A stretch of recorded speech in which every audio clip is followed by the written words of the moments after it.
Well, good evening, everybody. Welcome back to another Cornerstone Baptist Church midweek update. This update is for June 17th, 2020. First off, as usual, a quick look at some of the current announcements for church here. The baby bottle offering that we've been discussing each week for the Blue Ridge Pregnancy Center will be wrapping up this coming Sunday. So we'll be doing our big kind of in-gathering, our collection for that on Sunday morning during the service at 11 o'clock.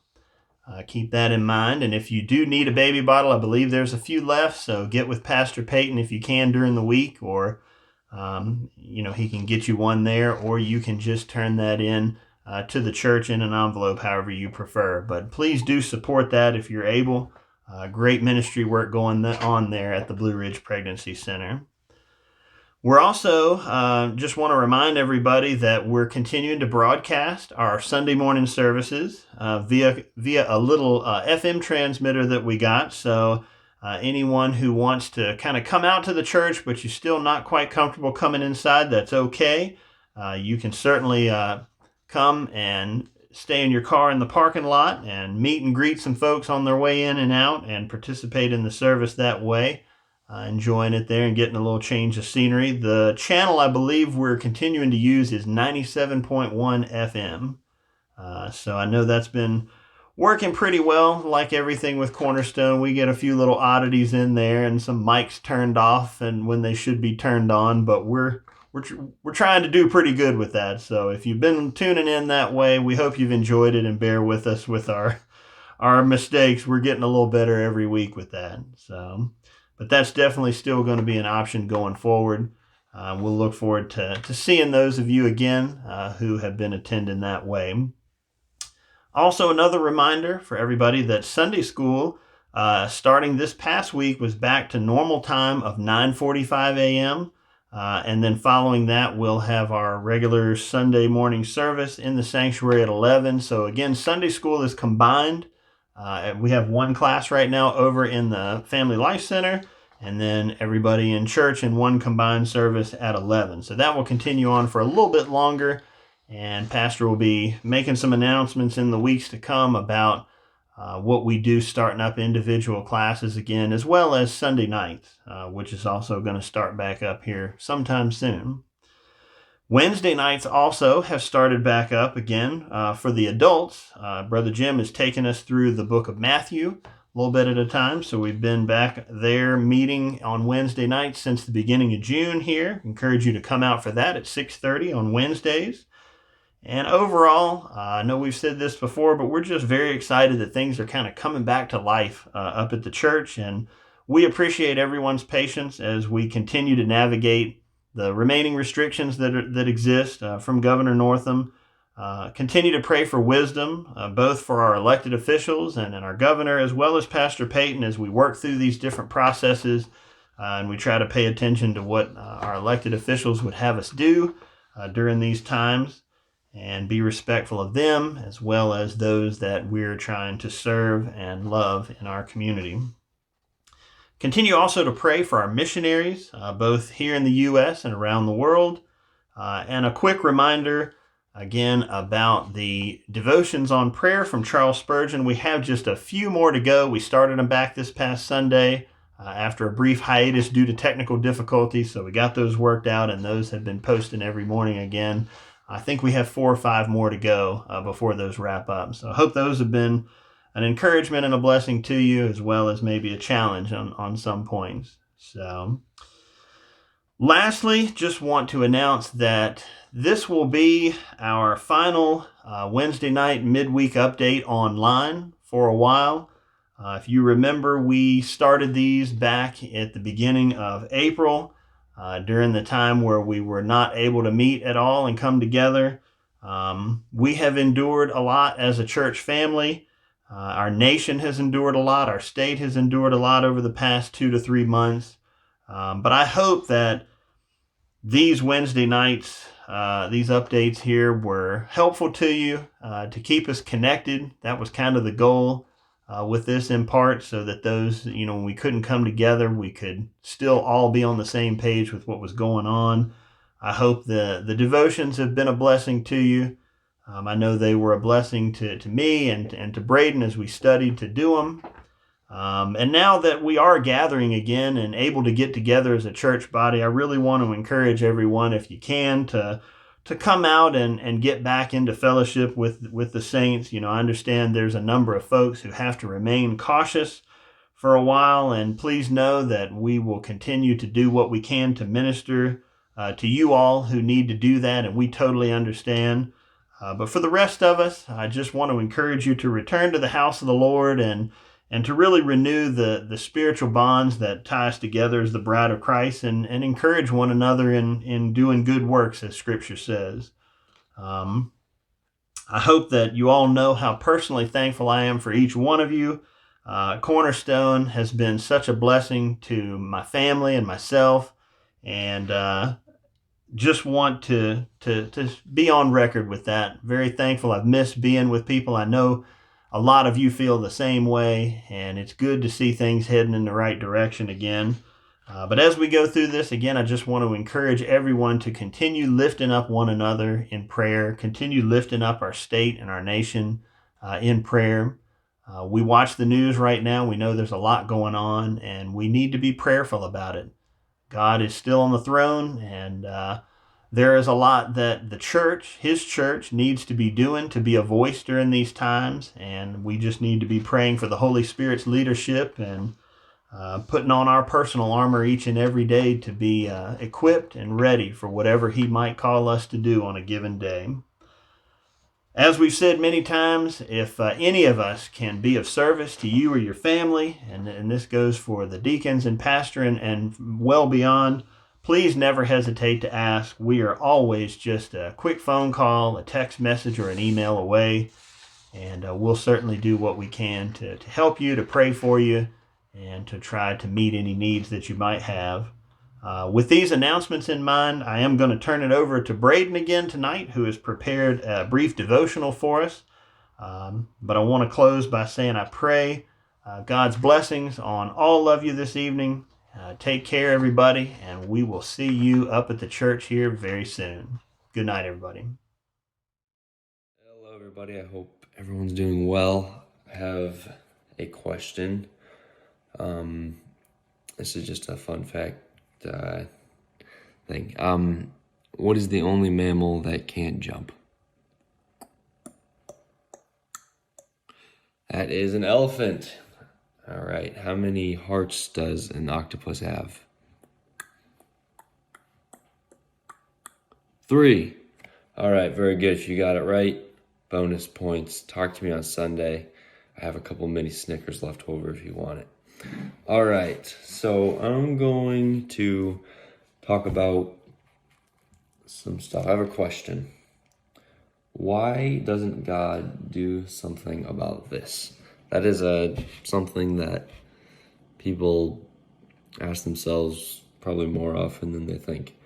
Like, why doesn't God do something about someone sick in your family? Or why doesn't God do something about someone in your family who's not a believer? It's something that's constantly we have to deal with as believers, as human beings, really. I have another thing. So what I'm going to talk about is what to know when it seems God is late. And I know some people are like, oh, it doesn't seem like God is late. I know God's late. But we're going to talk a little bit about that. I'm going to go into John 5, or John 10, or John 11. John 11. And we're going to look at some stuff with Lazarus. So Lazarus, actually first, Jesus was, starts off with Jesus, and he had friends, Mary, Martha, and Lazarus. Because Jesus was human, obviously, when he was here on earth, and he had real emotions, real friends, and all that. So, therefore the sisters sent to him, saying, Lord, behold, he whom you love is sick. By the way, I'm using New King James Version for this. When Jesus heard that, he said, "This sickness is not unto death, but for the glory of God, that the Son of God may be glorified through it." Now, when a family member is sick, it's natural to pray to God. It doesn't, like, what am I going to do? You realize that, I don't know, it might even be a good apologetic thing. It's a lot of people's natural tendency to go to God when they're going through hard times. I've heard people say, even atheists, it's funny how they'll start praying to God when they're in a car wreck and their car is upside down. But shall we move on? All right, so going down to verse 6. This interested me. So when he heard that he was sick, he stayed 2 more days in the place where he was. Then after this, he said to the disciples, "Let us go to Judea again." And I heard that, I'm like, why would he hears that his close friend is sick, and he stayed there 2 more days, then decides, all right, now I'm going to go.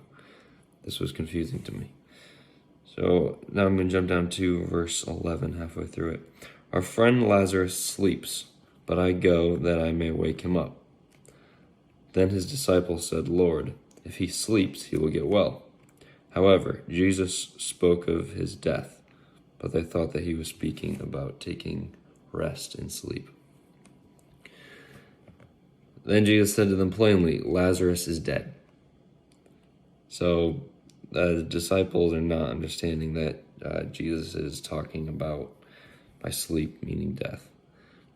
And then the next verse, "Nevertheless, let us go to him." So at this point in the story, I think there would be some anger on the disciples' part. Like, come on, you know you could help this guy, and he's taking days just to get over there. So a pastor said this. He was thinking what Jesus' purpose in this. He said, "I am letting a medical and relational tragedy happen on purpose to form faith in you." So something to remember. Having to wait does not mean God is late. Late on your priority, yes, but not late on God's priority and what he's trying to do in us. So it seems like this whole story, God is trying to build faith in Mary and Martha, trying to build faith in the disciples, build faith in the people so that they can learn from what's going on. So next, going down to verse 17. "So when Jesus came, he found that he had already been in the tomb 4 days. Then I jumped out to verse 20. Martha walks out to him. It says, "Now Martha, as soon as she heard that Jesus was coming, went and met him, but Mary was sitting in the house. Now Martha said to Jesus, 'Lord, if you had been here, my brother would not have died.'" Which, that's a fact. That's probably very, very true. "But even now, I know that whatever you ask of God, God will give you." And Jesus said to her, "Your brother will rise again." Then it seems like Martha gives the Christianese answer. "I know that he will rise again in the resurrection of the last days." Probably like rolling her eyes. I know he'll rise again in the resurrection. But little did she know Jesus was talking about life on this earth right then and there. He was not ready for what was going to happen in a couple minutes later. Next, in verse 32, we have Mary coming to Jesus. It said, "She fell down at his feet, saying to him, 'Lord, if you had been here, my brother would not have died.' Therefore, when Jesus saw her weeping, and the Jews who came with her weeping, he groaned in the spirit and was troubled. And he said, 'Where have you laid him?' And they said to him, 'Lord, come and see.'" Here I think you see the heart of God in a tragedy. The very next verse, classic verse, John 11:35, Jesus wept. God cares for us. God cares when we hurt. God hurts when we hurt. No matter how other people see it, whether it's a big hurt in our life or a small hurt, Jesus cares. If you're crying, he cares for you. He cares for that, whatever's going on. If you have tears coming out of your eyes, he cares for those tears and what's behind it. The next part of the story, I see coming down to verse 39. Martha says, "Lord, by this time there is a stench, for he has been dead for 4 days."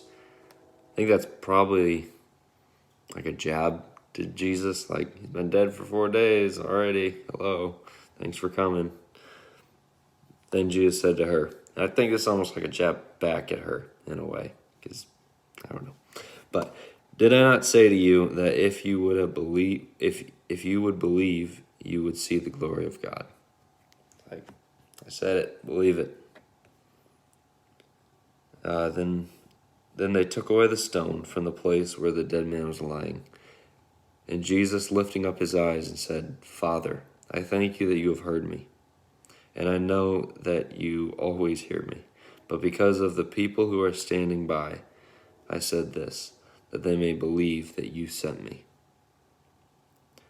Now when he had said these things, he cried with a loud voice, Lazarus, come forth.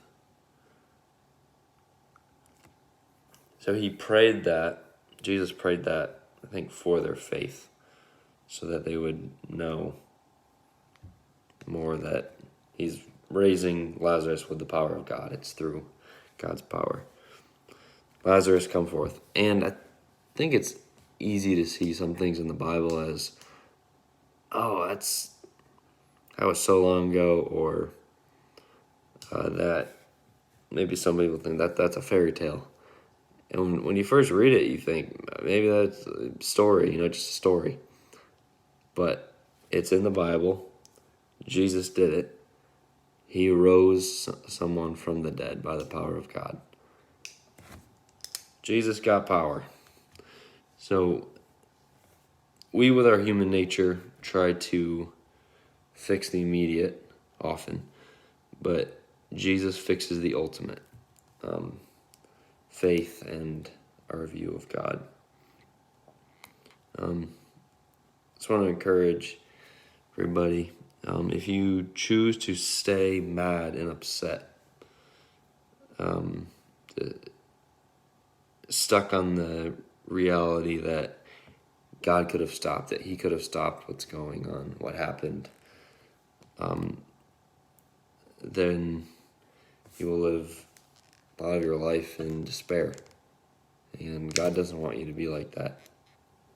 He hurts with you. He cares for you. And he loves you.